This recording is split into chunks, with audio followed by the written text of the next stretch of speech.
사랑합니다. 오늘 우리가 읽은 이 말씀에는 두 가지 이야기가 있습니다.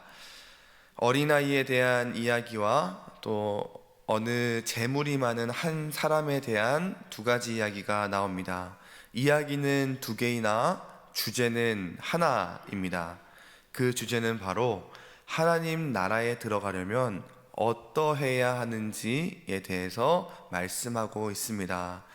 내용들을 간단하게 살펴보면 어느 한 마을에 재물이 많은 한 사람이 살고 있었습니다. 이 이야기는 이 말씀은 이제 복음서 중에 세 개의 복음서에 나오는데 마태복음에는 어느 한 재물이 많은 청년으로 말씀하고 있고 누가복음에는 부자 관리로 이야기하고 있습니다.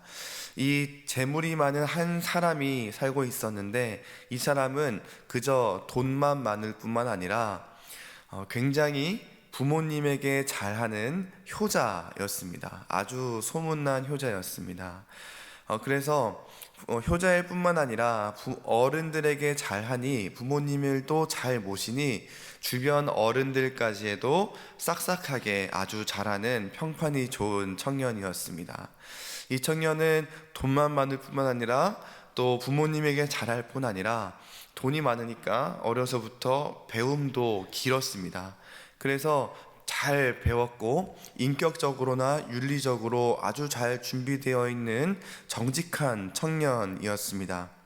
다른 이의 것을 탐내는 법은 없었고 그리고 누구를 미워하지도 않았을 뿐더러 누구와도 다투는 법이 없었습니다. 말 그대로 법 없이도 살 사람이었던 것입니다. 엄친아 중에 엄친아였던 것이죠. 그러나 그렇게나 완벽했던 그에게도 채워지지 않는 공허함이 있었습니다. 바로 영생에 대한 갈증이었어요. 그래서 예수님께서 오신다는 소식을 듣고 그 청년은 발에 불이 나게 달려가 예수님께 달려가 꿇어 앉아 묻습니다. 그에게 얼마나 간절함이 있었으면 달려갈 뿐 아니라 그 앞에 꿇어 앉아 물었을까요? 그래서 묻습니다. 선한 선생님이여, 선한 랍비여, 내가 대체 무엇을 하여야 영생을 얻을 수 있겠습니까? 라고 묻자 예수님께서 예수님 그 청년을 아시고 네가 어려서부터 다 배웠던 것처럼 간음하지 말고 살인하지 말고 거짓말하지 말고 속여 빼앗지 말고 내 부모를 공경해라. 그러자 이 청년이 예수님 그것은 내가 어려서부터 다 지켜왔습니다. 이렇게 말하자 예수님께서는 그러냐? 그러나 너에게는 한 가지 부족한 점이 있다. 그것은 내게 있는 모든 것을 팔아 너의 모든 재물을 팔아 가난한 자들에게 나누어 줘라. 그리고 나를 따라라 라고 말씀하시니 그 청년이 슬픈 기색을 하며 근심하고 돌아갔다라고 말씀하고 있습니다. 슬픈 기색을 띠고 돌아갔다라는 것은 그렇게 하지 못했다라는 것이죠. 예수님을 따르지 못했다라는 것입니다. 그와 동시에 우리 한 가지 이야기가 더 나옵니다. 그 앞선 본문에 어린아이에 대한 이야기인데 예수님께서 무리들에게 가르치실 때 이제 어떤 사람들이 예수님께서 만져주심을 바라고 만져주심을 기대하고 어린아이들을 데리고 옵니다. 그래서 예수님의 제자는 그 어린아이가 나오는 것을 보고 어떻게 했죠? 꾸짖었어요. 왜 꾸짖었습니까?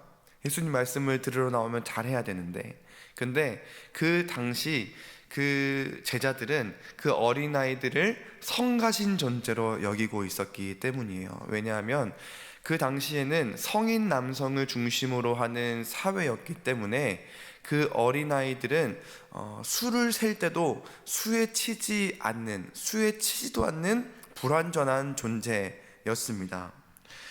그 모습을 보시고 예수님께서 분노하시고 말씀하시죠.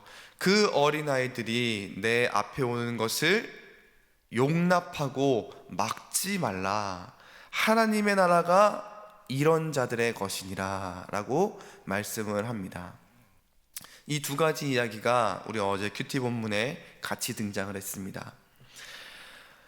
아무것도 하지 않았는데, 그리고 사회에 어떠한 보탬도 되지 않는데, 수에 치지도 않는데, 예수님께서는 이런 자들의 것이 바로 하나님의 나라가 이런 자들의 것이다 라고 이야기합니다. 그와 동시에 모든 것을 다 했는데도, 어려서부터 모든 것을 다 지켜 행했음에도 슬픔 가운데 돌아가야만 했던 한 사람, 이 두 사람 대체 어떤 차이가 있습니까? 모든 것을 다 갖춘 청년에게 예수님에게는 너에게 부족한 것이 한 가지가 있다 라고 말씀을 하셨죠.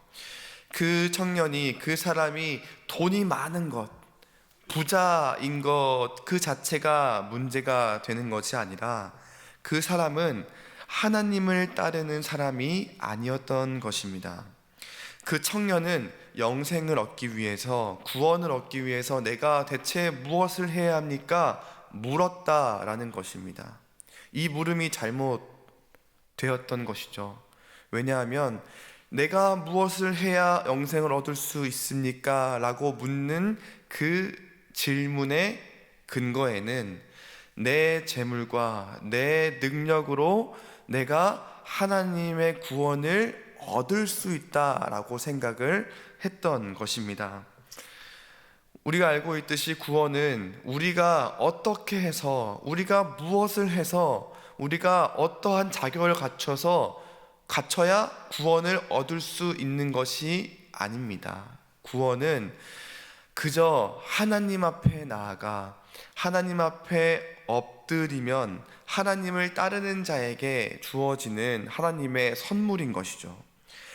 청년이 어려서부터 지켜 행해왔다고 말하는 것은 우리가 알고 있듯이 10계명 중에 이웃에 관한 계명입니다. 5계명부터 10계명까지 예수님께서는 일부러 5계명부터 10계명까지 말씀을 하시면서 그가 어려서부터 지켜 행해왔던 것들을 말씀을 하신 겁니다. 그러면서 예수님께서 그와 비교하며 너에게 부족한 것이 하나 있다. 네가 어려서부터 이웃에 대한 것은 잘 지켜 행했다. 그러나 내게 부족한 것 1에서부터 4계명, 내게 있는 우상을 섬기지 말고, 내게 있는 것을 섬기지 말고 하나님을 섬기라는 그 1계명부터 4계명까지 그 계명을 너는 지키지 않았다라고 이야기하는 것이죠. 그 말씀을 하시는 그 예수님이 하나님이신데 나를 따르라 라는 그 계명에 그 청년은 그 계명을 지키지 못하고 슬픈 기색을 하며 돌아갔다라는 것입니다. 아무리 수많은 계명을 지켰다 하더라도 하나님을 따르지 않으면 아무런 소용이 없는 것입니다. 그는 하나님을 따른 것이 아니라 그에게 있는 재물을 따랐고 능력을 따른 것입니다. 그의 많은 재물이, 그의 많은 능력이 그의 발목을 잡은 것입니다. 반대로 하나님의 나라는 어린 나이와 같은 자의 것입니다. 이게 어떤 뜻일까요? 저는 지금 한 10개월짜리 아기를 키우고 있는데 이 아기라는 존재 자체는 배가 고프면, 또 졸리면, 짜증이 나면 막 웁니다. 울고 이제 제 바짓가랑이를 잡고, 부모의 바짓가랑이를 잡고 막 떼를 쓰면서 울어요. 그리고 하는 행동이 무엇인지 아십니까? 바로 부모의 품으로 기어들어오는 것입니다.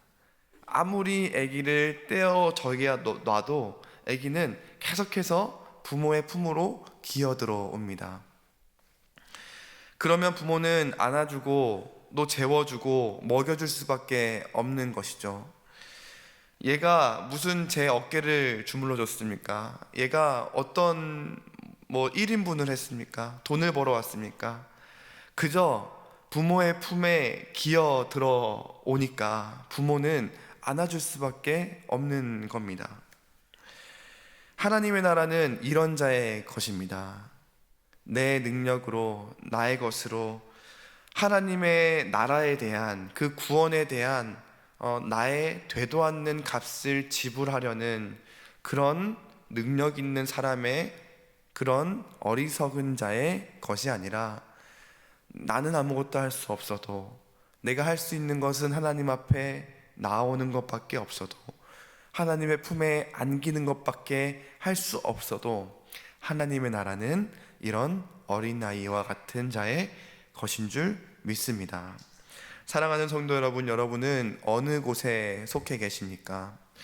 가진 것이 많고 할 수 있는 것도 많아서 머리를 뻣뻣하게 들고 있는 한 사람입니까? 아니면 아무것도 할 수 없어서 그저 부모의 품에 기어 들어가는 어린아이입니까?